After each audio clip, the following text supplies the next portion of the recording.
саламатсыздар ма білімгерлер? Бүгін қазақ тілі мен әдебиеті пәні, жаратылыстану, математика және қоғамдық гуманитарлық бағыт бойынша бөлім еңбек нарығы және сұраныс, тақырыбы темір жолшы тарихи оқиға шежіресі. Құрастырған Нұрмаханова Мөлдір Қасенқызы, Тараз техника және бизнес колледжінің оқытушысы. Сабақтың мақсаты қазақ тілі мен әдебиетін кіріктіріп оқыту негізінде білім алушылардың тілдік дағдыларын жетілдіру, тіл нормаларын сақтап, еркін сөйлеп сауатты жазуға үйрету, Қазақстандағы теміржол құрылысының тарихы, теміржол магистральдары, тарихи оқиға шежіресі туралы мәлімет беру, фонетика сөзінің мағынасы, фонетикалық талдау жасап үйрету. Балғабек Қыдырбекұлының теміржолшы әңгімелесіне тоқталамыз, сұрақтарға жауап береміз. Біздің мәтінімізде кездесетін жаңа сөздер: теміржол құрылысы, строительство железной дороги, шежіре, родословная история, летопись, марапат, награда, кәсіби дәстүр, профессиональная традиция, Ленин ордені, орден Ленина. Жаңа сөздермен танысайық, яғни сөздердің мағынасына тоқталамыз. Теміржолшы, теміржолда істейтін жұмысшы, қызметкер.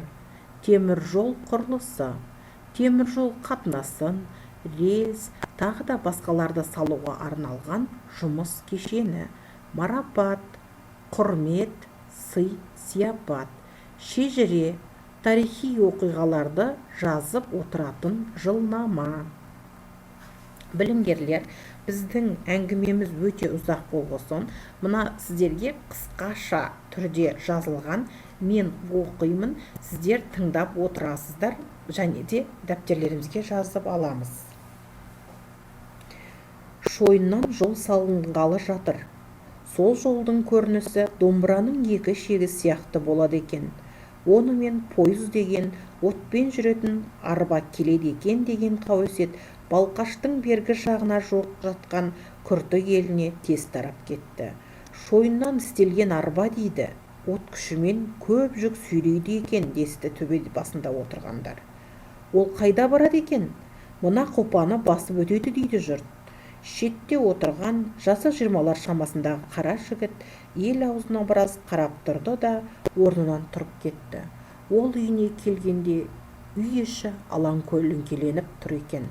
Апа, деді ол от үрлеп жатқан шешесіне, мен шойын жолға жұмысқа тұрсам қайтеді? Жассың ғой әлі, қалқам. Ой, апа, 20-ға келген адам жас болушы ма еді?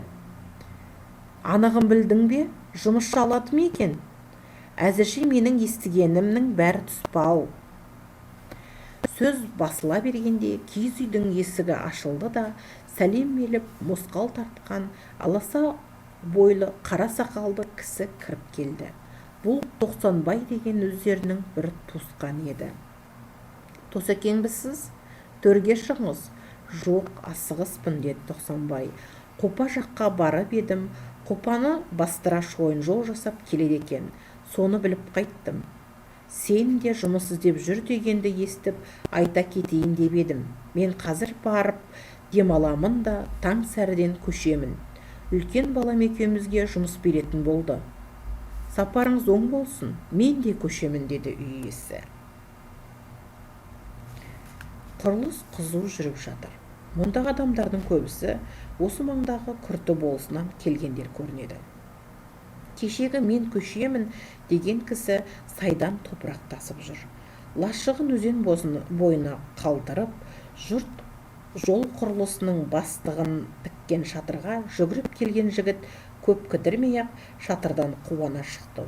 Ол әуелі шатырға кірерде, осылар қазақша сөзімді түсінбес деп жүрексініп еді, олай болмады. Кіріп барған жігітке амансың ба деп қазақша сөйлеп, мұртты сары Столяров орнынан тұра келіп қолын өзі берді. Амансыз ба? Деді не айтарын білмей қалған Әліште. Жұмыс сұрай келдің бе? Иә. Ендеше мен қағаз жазып берейін. ана Таразов деген кісіге бар, ол саған жұмыс береді.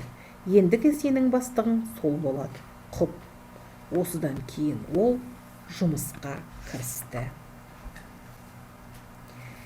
Кеше-кеште қызметте тұрған Әліш Үмбеталовқа станса бастығы Орынбаев бір пакет әкеліп тапсырды. Қазір сен жұмыстан шығып, үйіңе барып жуынып маған кел. Мен осында күтемін, екеуміз қазір Алматыға жол жүреміз деді. Әліш жұмыс киімін тастап, пакет ойына түсіп, ашып оқып еді, станса бастығы екеуіңіз келесіз. Сіз кеңеске қатысушыларға өз жұмысыңыз туралы әңгіме айтасыз деген шақыруға жол бастығы қол қойыпты. Әліш сасыңқырап қалды. Дайындықсыз қалай сөйлеймін? Міне қызық. Ештеңе етпейді, деді Орынбаев. Даярлықтың керегі жоқ. Ондағылардың бәрі өзіңіздей темір жолшылар. Өзіңіздің жұмыс тәжірибеңізді жай ғана әңгімелеп бересің. Сол күні олар қонақ үйге түсті де таңертең жол басқармасына келді. Кеңес күндізгі сағат 11-де басталды. Алдымен жол бастығы баяндама жасады. Сонан соң Әлішке сөз берді. Біраз қысылыңқырап қалған Әліш аздан соң сөйлеп кетті. Ол өзінің жұмысына байланысты жағдайларды, іс тәжірибесін 1,5 сағат айтты. Біраз сұраулар болды. Оған жауап беріп, Әліш орнына келіп отырды. Мәжіліс аяқталар кезде жол бастығы Андреев орнынан тұрды да: Кеңестің аяғы мейрамға айналатын болды, жолдастар, деді. Біздің жолдасымыз Әліш Үмбеталов үкімет наградасына ие болды. Мына Правда газетінде указ басылыпты. Соны тыңдалық. 25 жылғы темір жолға үздіксіз сіңірген еңбегін еске ала отырып, пойыздарды тоқтаусыз жүргізуде зор жетістікке ие болған Әліш Үмбеталов Ленин орденімен наградталсын, депті указда. Ал еді білімгерлер, бәріміз мәтінді тыңдадық, енді мына тапсырмалар бойынша мәтіндерге жауап береміз.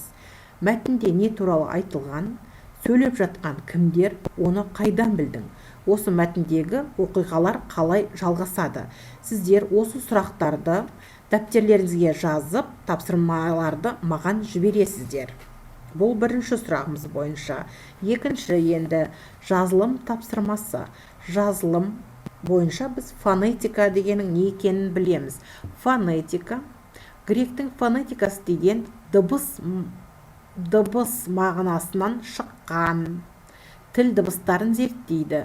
Оның негізгі объектісі тіл дыбыстары. Фонетика дыбыс атауының бәрін зерттемейді. Ол тек адам аузынан шыққан мағыналы дыбыстарды ғана зерттейді. Мысалы, жол, жел, тас, қас сөздерін алсақ, алғашқы сөздерінің мағыналарын бірінен ажыратып тұрған о, е, ж, қ дыбыстары сөз мағынасын ажыратушы қызмет атқарып тұр.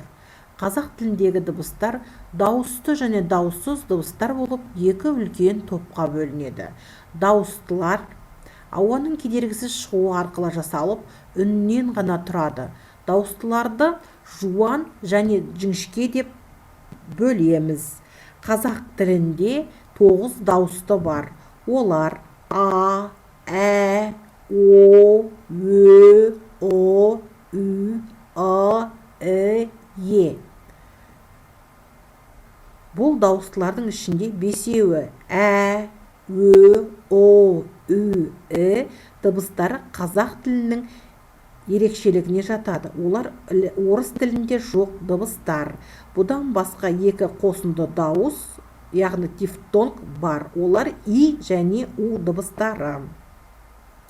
Орыс тілінен кірген сөздерде ғана қолданылатын бір дауысты бар. Ол Сонымен қазақ тілінде барлығы 12 дауысты дыбыс бар деп айтылады. Енді міне білімгерлер, назар салып қарасаңыздар, мына сызбада қазақ тіліндегі дауысты дыбыстардың жіктелуі жазылған.